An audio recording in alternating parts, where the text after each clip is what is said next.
27 মণ ওজনের এই গরুর দাম হাঁকানো হচ্ছে 8 লাখ টাকা। বিক্রি হলে এতিমখানায় 1 লাখ টাকা অনুদান দেওয়ার ইচ্ছে খামারির। আমি গরুটা যাওই বেশি, গরুটা যতই বেশি আমি এটা মানছি, এবারে যদি বেচতে পারি আমি এতিম বাচ্চারে 1 লাখ টাকা দিয়ে দিব।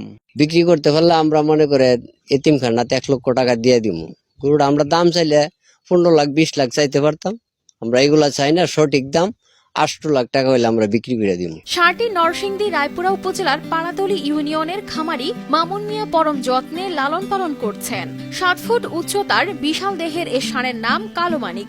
চালচলনে শান্ত প্রকৃতির। স্থানীয়দের দাবি এটি এলাকার সবচেয়ে আকর্ষণীয় গরু। মামনের গরুটা মনে করেন নরসিংদী ডিস্ট্রিক্টে গেলে আমরা মনে করি বড়, ঠিক আছে। এখন গরুটা অনেক বিক্রি করতে চাইতেছে। কোরবানি ঈদকে ঘিরে হলস্টিয়ান ফ্রিজিয়ান জাতের এ ষাঁড় গত 3 বছর আগে নিজের পালন করা একটি গাভী থেকে জন্ম নেয়। জন্মের পর শখ করে নাম রাখেন কালো মানিক। গরুটির ওজন প্রায় 1100 কেজি।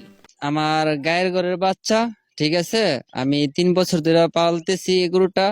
আমার ন্যাচারাল গাছ দিয়ে আপনার গাছ আছে, আপনার ভুট্টা ছোলা এগুলা দিয়ে আমি খাওয়াই পালতেছি। নরসিংদী জেলার লাগে আমার গরুটা সবচেয়ে বড় গরু, ঠিক আছে। 1100 কেজি স্কেল করাল গরুটা।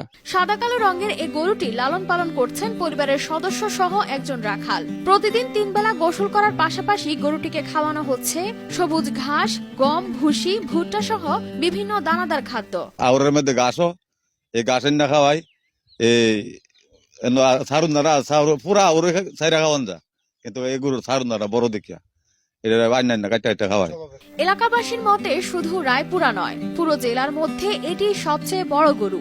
প্রতিদিন দূর দূরান্ত থেকে অনেক উৎসুক মানুষ গরুটি দেখতে ছুটে যাচ্ছে খামারি মামুন মিয়ার বাড়িতে। সরলেখা আমি বিভিন্ন জায়গায় ঘুরি, আমি দেখি না অত বড় গরু। আর নরসিংদী ডিস্ট্রিক্টের ভিতরে যাওয়া পা আশেপাশে যেন খামার টামার আছে, আমরা দেখি গিয়া গরু টুরু আসেনি বড় গরু। এই এলাকার মতন এই বড় গরু কোনোদিন দেখিনি আমি। গরু সুস্থ রাখতে বিভিন্ন পরামর্শ ও সহযোগিতা করা হচ্ছে বলে জানান উপজেলা প্রাণী সম্পদ কর্মকর্তা। গরুগুলি যেন সুস্থ থাকে সেই জন্য আমরা এই মুহূর্তে যেটা করতেছি সেটা হচ্ছে যে দানাদার খাবারের উপর নির্ভরশীলতা কমানোর জন্য তাদের পরামর্শ দিচ্ছি। আর যেহেতু এখন একটু গরম পড়তেছে, এই সমস্ত গরুগুলি আসলে রিস্কি। আমরা নিয়মিত তাদেরকে ঘাসের উপরে জোর দিতেছি এবং প্রত্যেকদিন তাদেরকে তারা যেন ভালো পরামর্শ পায় তার জন্য প্রত্যেকটা বাড়িতে আমার প্রত্যেক কর্মীর নাম্বার আছে, তারা যেন সহজেই তাদের সাথে যোগাযোগ করতে পারে সেই ব্যবস্থাটুকু আমি করেছি। আসন্ন কোরবানি ঈদের ন্যায্য দামেই বিক্রি হবে গরুটি, এমনটি প্রত্যাশা খামারের। News desk, RTV।